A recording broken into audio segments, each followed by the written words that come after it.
لہذا اللہ نے ارشاد فرمایا من عمل صالحا من ذکر او انثی، جو بھی اچھا کام کرے گا چاہے وہ مرد ہو یا عورت،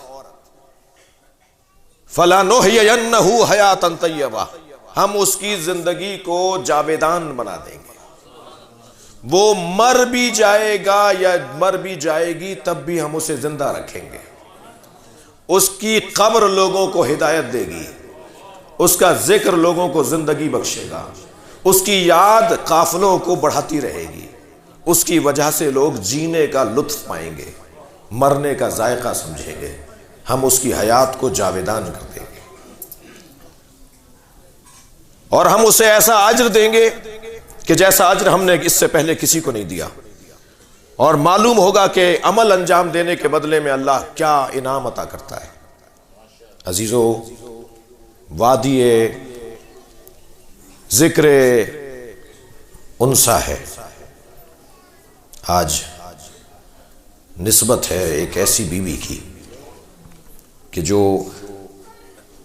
فخر امیر المومنین ہے، جس پر علی فخر کرتے ہوئے نظر آئے، جو کائنات کے لیے زیب و زین ہو، اس اب کی زین کو زینب کہتے ہیں، وہ علی کے لیے جو زیب بن جائے، جو علی کے لیے زینت بن جائے۔ دیکھو میرے عزیزو، خاتون کے 4 روپ ہیں، خواتین کے 4 رنگ اور روپ ہیں، خواتین 4 روپوں میں اور 4 حلیوں میں ہمیں نظر آتی ہیں۔ ایک تمہید زندگی، ایک اصل زندگی، ایک نتیجہ زندگی، اور ایک حسن زندگی۔ اس کی گونج ختم کیجئے، اس کو سیدھا کیجئے۔ ایک تمہید زندگی، شکریہ، خاتون کبھی رنگ اپناتی ہے، روپ اپناتی ہے، جس کو میں اپنی اصطلاح میں کہہ رہا ہوں تمہید زندگی۔ خاتون کا جب حلیہ تبدیل ہوتا ہے تو وہ ایک اور رنگ اپناتی ہے، اور وہ ہے اصل زندگی۔ پھر اور آگے بڑھتی ہے تو وہ ہے نتیجہ زندگی، اور پھر ایک ایسا مرحلہ بھی ہے کہ جو ہے حسن زندگی۔ وہ جو تمہید زندگی ہے اسے بیٹی کہتے ہیں، جسے دیکھ کر جینے کا دل کرے، جس کی وجہ سے زندگی گزارنے کا شوق بڑھے۔ تھکا ماندہ گھر میں پہنچا اور بیٹی کو دیکھ کر ساری تکان دور۔ ایک صاحب کے چھٹی بیٹی ہوئی تو وہ لڈو بانٹ رہے تھے، کسی نے کہا صاحب یہاں تو پہلی بیٹی ہو جائے تو گردن لٹک جاتی ہے، اور بیٹا ہو تو لڈو بانٹتے ہیں، آپ کے چھٹی بیٹی ہو رہی ہے اور آپ لڈو بانٹ رہے ہیں۔ کہنے لگے میری تو اور بھی اللہ سے دعا ہے کہ اب بھی مجھے اولاد ملے تو وہ بیٹی ہی ملے۔ کہنے لگے بھائی ماجرا کیا ہے، تمہاری سوچ تو کچھ مختلف لگتی ہے۔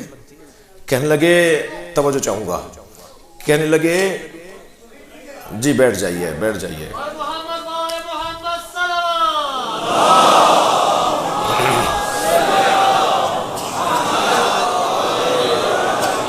ایک اور صلوات بہتر پڑھیں جی۔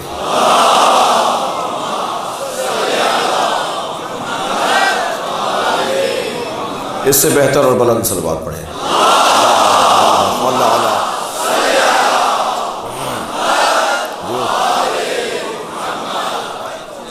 کہنے لگے بیٹے کو پڑھانا پڑتا ہے اور بیٹی پڑھ کے آتی ہے۔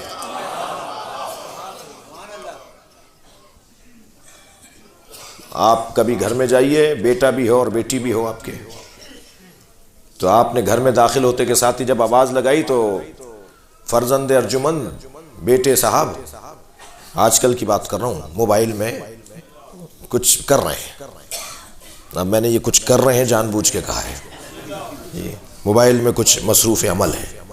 ابا کو دیکھ کر بس بڑی مہربانی فرمائی کے سلام کر لیا، اور بیٹی نے سارے کام چھوڑ کر ابا سے لپٹنا شروع کیا، ہاتھ سے بیگ لے گی، ہاتھ سے سامان لے گی، کوشش کرے گی جوتے اتار دے، لپٹے گی چپٹے گی، بات کرے گی۔ یہ کس نے سکھایا ہے اس کو؟ بیٹے کو کس نے منع کیا تھا؟ بیٹی اخلاقیات، رافت، محبت، حسن، جمال، مودت لے کر آتی ہے۔ حضرت ابراہیم جیسے دعا کر رہے ہیں، یا اللہ مجھے بیٹی عطا فرما۔ سرکار دو جہاں کو اللہ نے اگر کچھ دیا ہے تو اسے بیٹی کہا جاتا ہے۔ جی بہت کچھ دیا ہے، مگر سب کچھ دینے کے بعد بھی اللہ نے نہیں کہا کہ ہم نے تمہیں عطا کر دیا کوثر، بیٹی دے کے کہا کہ ہم نے تمہیں خیر ہی خیر دے دی۔ اللہ کی عطائیں ساری ایک طرف اور سیدہ ایک طرف۔ اللہ اکبر۔ جن عورتوں کے ہاں پہلا بچہ، پہلی اولاد بیٹی ہوتی ہے، وہ ان عورتوں پر فضیلت رکھتی ہیں جن کے ہاں پہلا بچہ بیٹا ہوتا ہو۔ حدیث سنا دی ہے میں نے آپ کو۔ ممکن ہے کوئی کہے کہ صاحب یہ تو ہمارے ہاتھ میں ہی نہیں ہے، تو ہاں کچھ فضیلتیں عطائی بھی تو ہوتی ہیں، کچھ فضیلتیں جزائی ہوتی ہیں، کچھ فضیلتیں عطائی ہوتی ہیں۔ یہ اس خاتون پر عطائے پروردگار ہے کہ اسے اللہ نے پہلے بیٹی دی ہے۔ جن کو اللہ 3 بیٹیاں مسلسل دے دے، میرے مولا نبی فرماتے ہیں جنت کی ضمانت میں لیتا ہوں۔ بیٹی، خود اس لفظ بیٹی میں کتنا پیار ہے کہ کوئی ان سے پوچھے جن کے ہاں بیٹی نہیں ہے۔ یہ ہے تمہید زندگی۔ جینے کا مزہ آتا ہے، جینے کے لیے کا شوق بڑھتا ہے کہ ابھی اور مجھے زندہ رہنا ہے، مجھے بیٹی ملی ہے۔ میں اور آپ تو کیا حیثیت رکھتے ہیں جب سرکار دو جہاں یہ فرمائے کہ فاطمہ کو دیکھ کے تبلیغ میں لطف آتا ہے۔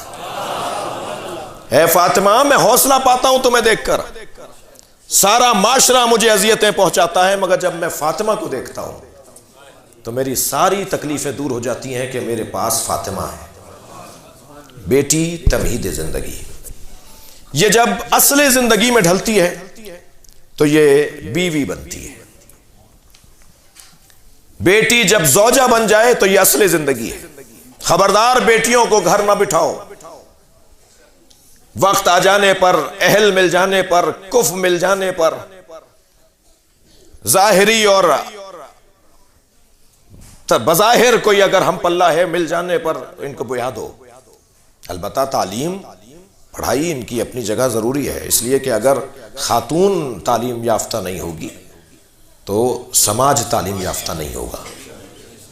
جی، اور دین بھی انہیں دینے کی ضرورت ہے۔ عورتوں میں خاص طور پر دین کا جذبہ مردوں سے 3 برابر زیادہ ہے۔ اگر میری بات روشن نہ ہو تو مثال دوں، میں تو 3 مجلسوں کے بعد تھک جاتا ہوں۔ یہ سارے دن مجلس ایک گھر سے دوسرے گھر میں، دوسرے گھر سے تیسرے گھر میں، اور اس کے بعد بھی گھر آ کر کہتی ہیں ایک مجلس رہ گئی ہے وہ کر کے آ جاؤں۔ جی، نمازوں میں زیادہ، مناجات میں زیادہ، زیارات پہ زیادہ، مصلی پہ زیادہ، مجلس میں زیادہ اگر کوئی نظر آتا ہے تو وہ خاتون نظر آتی ہے، اس لیے کہ اس کے اندر دین کا جذبہ زیادہ ہے۔